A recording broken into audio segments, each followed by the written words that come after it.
Isaías capítulo 19. Igual, igual, igual. Peso do Egito. Eis que o Senhor vem cavalgando numa nuvem ligeira e virá ao Egito, e os ídolos do Egito serão movidos perante a sua face, e o coração dos egípcios se derreterá no meio deles.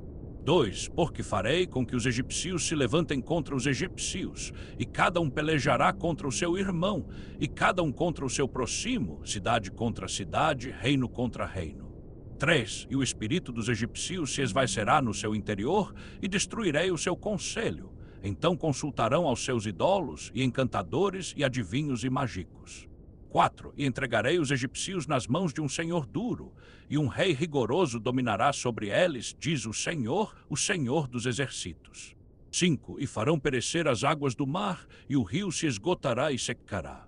6. Também aos rios farão apodrecer, e os esgotarão e farão secar as correntes das cavas, as canas e os juncos se murcharão. 7. A relva junto ao rio, junto às ribanceiras dos rios, e tudo semeado junto ao rio se secará, ao longe se lançará, e mais não subsistirá. 8. E os pescadores gemerão, e suspirarão todos os que lançam anzola ao rio, e os que estendem rede sobre as águas desfalecerão. 9. E envergonhar-se-ão os que trabalham em linho fino, e os que tecem pano branco. 10. E juntamente com os seus fundamentos serão quebrantados todos os que fazem por pago viveiros de prazer.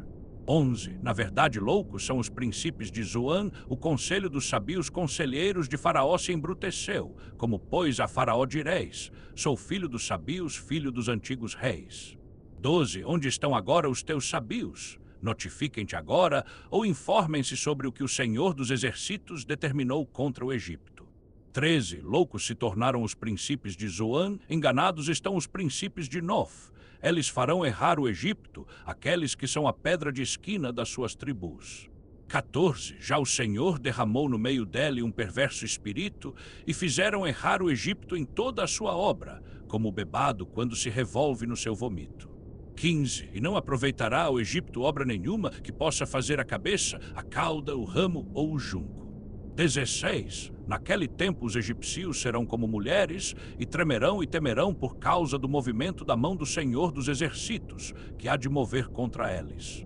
17. E a terra de Judá será um espanto para os egípcios, e quem disso fizer menção se assombrará de si mesmo, por causa do conselho do Senhor dos exércitos, que determinou contra eles.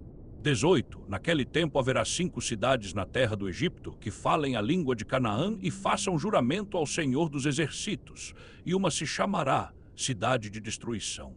19. Naquele tempo o Senhor terá um altar no meio da terra do Egito, e um titulo ao Senhor arvorado junto do seu termo. 20. E servirá de signal e de testemunho ao Senhor dos exércitos na terra do Egito, porque ao Senhor clamarão por causa dos opressores, e ele lhes enviará um redemptor e um protector que os livre. 21. E o Senhor se fará conhecer aos egípcios, e os egípcios conhecerão ao Senhor naquele dia, e servirão com sacrifícios e ofertas, e votarão votos ao Senhor e os pagarão. 22. E ferirá o Senhor aos egípcios e os curará, e converter-se-ão ao Senhor, e mover-se-á às suas orações e os curará. 23. Naquele dia haverá estrada do Egito até a Assíria, e os assírios virão ao Egito, e os egípcios à Assíria, e os egípcios servirão com os assírios ao Senhor. 24. Naquele dia Israel será o terceiro com os egípcios e os assírios, uma benção no meio da terra. 25. Porque o Senhor dos exércitos os abençoará, dizendo: Bendito seja o meu povo do Egito e a Síria, a obra de minhas mãos, e Israel a minha herança.